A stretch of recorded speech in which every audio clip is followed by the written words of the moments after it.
Pernahkah kalian bertanya-tanya atau berpikir, mengapa kita bisa memiliki pandangan tertentu tentang dunia sekitar hanya dengan menonton televisi?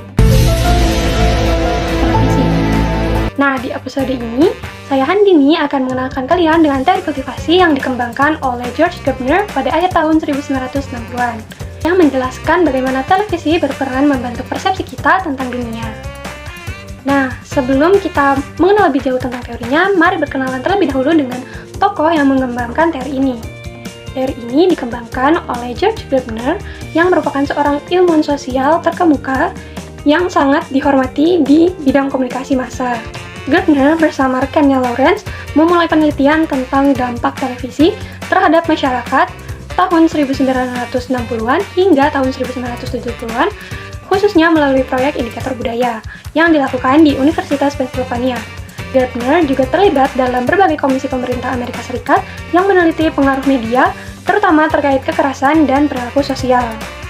Jadi, teman-teman, teori ini muncul di tengah meningkatnya dominasi televisi sebagai media utama di masyarakat.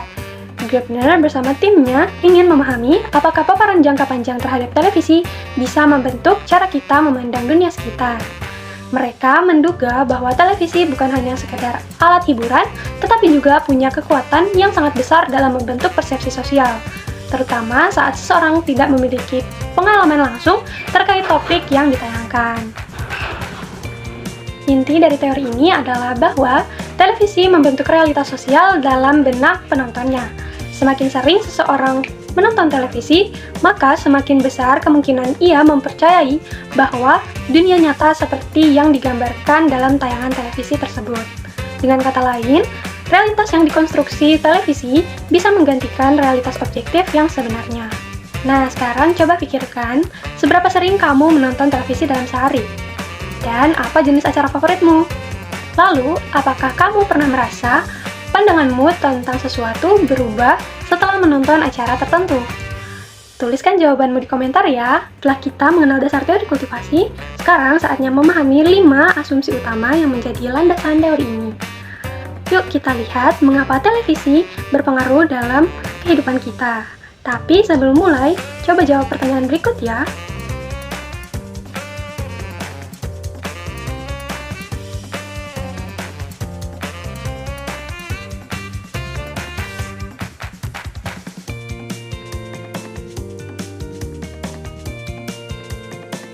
Nah, teman-teman, teori kultivasi memiliki 5 asumsi utama. Yang pertama, berbeda secara fundamental dari media lain. Berbeda dari media cetak seperti buku atau koran yang memerlukan kemampuan membaca dan pemahaman literasi. Televisi bisa diakses siapa saja, mulai dari anak-anak hingga orang tua, tanpa harus bisa membaca. Televisi juga menyajikan informasi dalam bentuk visual dan audio sekaligus, sehingga mudah dicerna oleh semua lapisan masyarakat. Selain itu, tidak seperti film bioskop yang harus kita datangi secara khusus, televisi bisa dinikmati kapanpun di rumah. Hal tersebut menjadikan televisi sebagai media yang paling merata jangkauannya dan paling rutin dikonsumsi juga. Lalu yang kedua, televisi adalah lengan budaya utama masyarakat. Gardner menyebut televisi sebagai mainstreaming agent atau pengaruh utama budaya. Artinya, televisi menyatukan beragam latar belakang budaya, sosial, dan ekonomi masyarakat dalam satu gambaran umum tentang dunia. Meskipun orang berasal dari kelas sosial yang berbeda atau tinggal di wilayah yang berbeda, mereka bisa memiliki pandangan yang serupa tentang suatu hal karena sering menonton tayangan televisi yang sama. Televisi menjadi pusat penyebaran nilai-nilai budaya dan cara pandang tertentu. Nah, asumsi yang ketiga adalah realitas yang dikonstruksi televisi menjadi acuan kehidupan. Jadi, televisi tidak hanya menyampaikan fakta atau informasi, tetapi menciptakan pola-pola narasi tertentu yang diulang secara terus-menerus. Misalnya, televisi sering menampilkan dunia yang penuh dengan kekerasan, kejahatan, atau stereotip tertentu. Meskipun tidak mencerminkan realitas sebenarnya, secara statistik, gambaran itu bisa tertanam dalam benak penonton dan dijadikan sebagai referensi dalam memahami dunia nyata. Dengan kata lain, televisi menciptakan realitas televisi yang dianggap sebagai kenyataan. Lalu, asumsi yang keempat, fungsi budaya utama televisi adalah menstabilkan pola sosial. Televisi tidak bersifat netral, jadi cerita-cerita yang ditampilkan dalam tayangan cenderung memperkuat struktur sosial yang sudah ada, seperti peran gender tradisional, hierarki kekuasaan, dan nilai-nilai dominan dalam masyarakat. Misalnya, tokoh laki-laki lebih sering digambarkan sebagai pemimpin atau tokoh utama, sedangkan perempuan sebagai pendukung.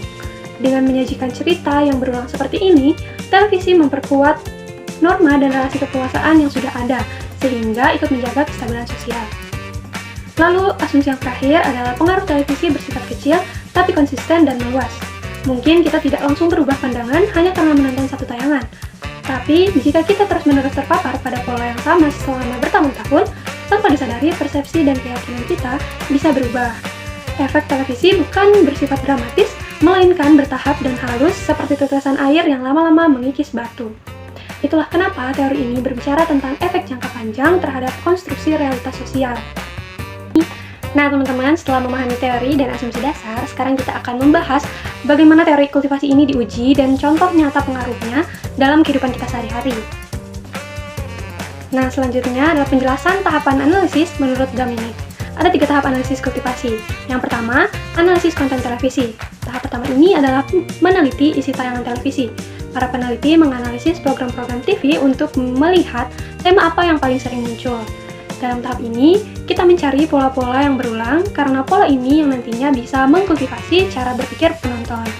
Lalu yang kedua, analisis persepsi penonton. Setelah mengetahui gambaran dunia versi televisi, langkah berikutnya adalah melihat apakah penonton benar-benar menyerap dan mempercayai gambaran itu. Caranya dengan melakukan survei atau menyebarkan kuesioner. Responden biasanya dibagi menjadi 2 kelompok. Yang pertama adalah penonton berat dan yang kedua adalah penonton ringan. Kemudian mereka ditanya mengenai realitas sosial seperti misalnya berapa banyak polisi ada di masyarakat atau seberapa sering kejahatan terjadi. Jika penonton berat lebih sering menjawab sesuai dengan gambaran TV daripada fakta nyata, maka itu menunjukkan adanya efek kultivasi. Dan tahap ketiga adalah membandingkan jawaban atau persepsi penonton dengan data faktual di dunia nyata. Ini bisa berupa data statistik dari lembaga resmi seperti BPS, WHO, atau lembaga hukum. Jika ada perbedaan signifikan, terutama dari penonton berat yang lebih condong pada jawaban versi TV, maka efek kultivasi dianggap terjadi. Ini membuktikan bahwa televisi mampu menggeser persepsi masyarakat dari realitas objektif ke realitas yang dibentuk oleh media. Nah, contoh nyatanya, misalnya seseorang yang terus-menerus menonton tayangan kekerasan bisa mulai percaya bahwa dunia nyata penuh dengan bahaya, meskipun ia belum pernah mengalami kejadian yang berbahaya. Rasa takut ini muncul bukan hanya karena imajinasi, tapi karena paparan media yang berulang-ulang. Nah, setelah kita memahami teori kultivasi, jadi apakah kita yang mengontrol media, atau media yang perlahan mengontrol kita dalam memandang dunia sekitar? Tuliskan pendapatmu di komentar ya! Terima kasih sudah mengikuti seri pembelajaran tentang teori kultivasi. Ingat, televisi memang kuat dalam membentuk persepsi kita, tapi kita juga bisa menjadi penonton yang bijak. Sampai jumpa di seri selanjutnya!